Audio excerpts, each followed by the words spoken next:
మీ business ఏదైనా మీ ఊర్లో promotion చేయాలంటే అది సుమన్ టీవీతోనే సాధ్యం. ఇప్పుడే సంప్రదించండి.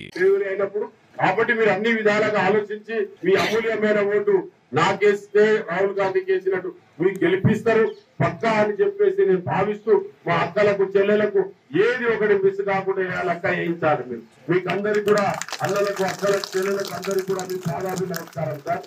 మీరు దానితో పాటు హ్యాపీ రంజాన్ మొన్నది హ్యాపీ ఉగాది చేయాలనేటువంటి లక్ష్యంతో రేవంత్ రెడ్డి గారు ప్రభుత్వం ఉండి అదే పనిగా పనిచేస్తా ఉన్నాము. దయచేసి ప్రతి ఒక్కరు గుర్తు పెట్టుకోండి, ఒక్క ఓటు కూడా మనది పక్కా ఓటు. ఈ ఎలక్షన్ల టైంలో పక్కా పోయి మేము వచ్చినామంటే ఇక ఇంతకు ముందు నాదంటే నా మీద కోపం ఉండొచ్చు, రేపు సర్పంచ్లు అంటే అరే నేను టికెట్ ఆశించినా రాలేదు కాబట్టి అది కోపం ఉండొచ్చు.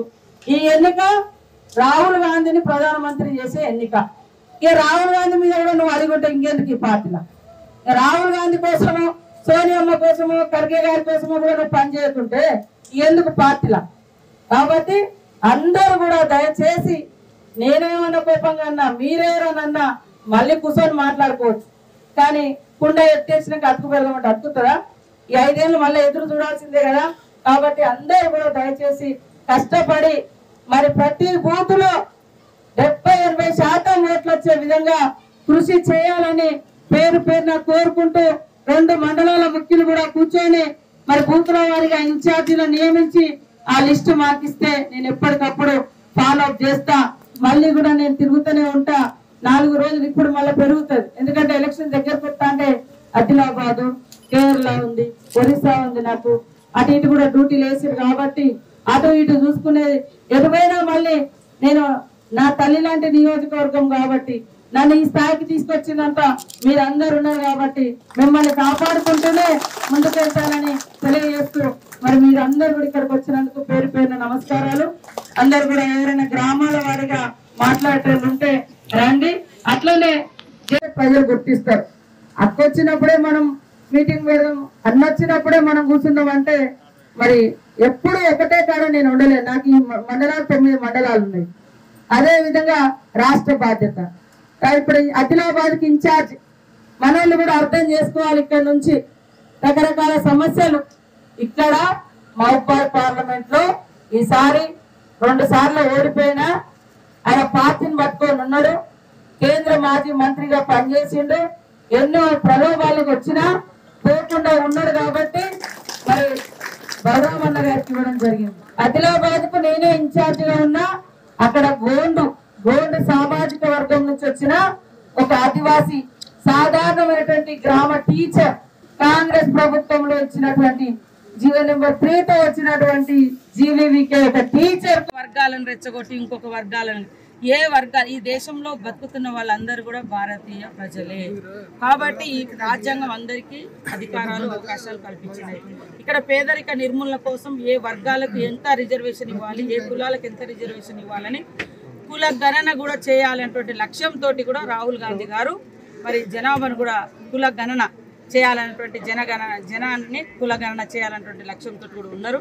కాబట్టి ఆయా జనాభాకు తగ్గట్టుగా ఖచ్చితంగా రిజర్వేషన్స్ ఉంటాయి. అవన్నీ ఉండాలంటే భారత రాజ్యాంగం కాపాడుకోవాలి. భారత రాజ్యాంగం ఉండాలంటే ఈ భారతీయ జనతా పార్టీని ఓడియాలి.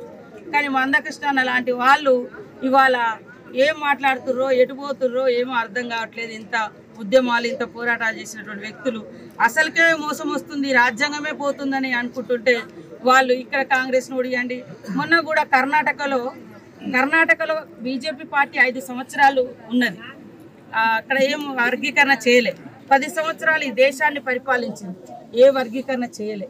దళితులు తినే తిండిని కూడా వాళ్ళ ఇళ్లలో పోయి ఎట్లా కొట్టి అక్కడక్కడ దాడులు చేసిరో తెలుసు. కానీ రిజర్వేషన్లు కూడా పెంచలే, జనాభాకు అనుగుణంగా వర్గీకరణ చేయలే. ఒక దళిత నాయకుడు ఈ దేశానికి నాయకత్వం వహిస్తున్నాడు కాంగ్రెస్ పార్టీలో.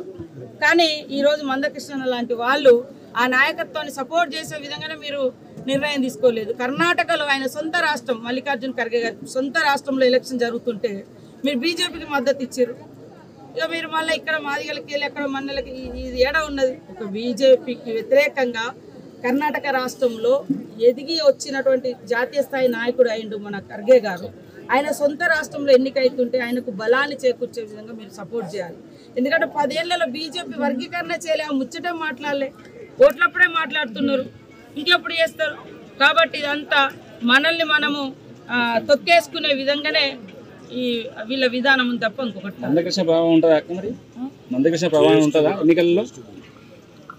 ఎవరి ప్రభావం ఉన్నా ఏదున్నా మన దళిత సోదరులకు అందరూ తెలుసు, కాంగ్రెస్ పార్టీతోటే అట్టడుగు వర్గాలకు, అణగారిన వర్గాలకు, పేదలకు న్యాయం జరిగింది, న్యాయం జరుగుతుంది.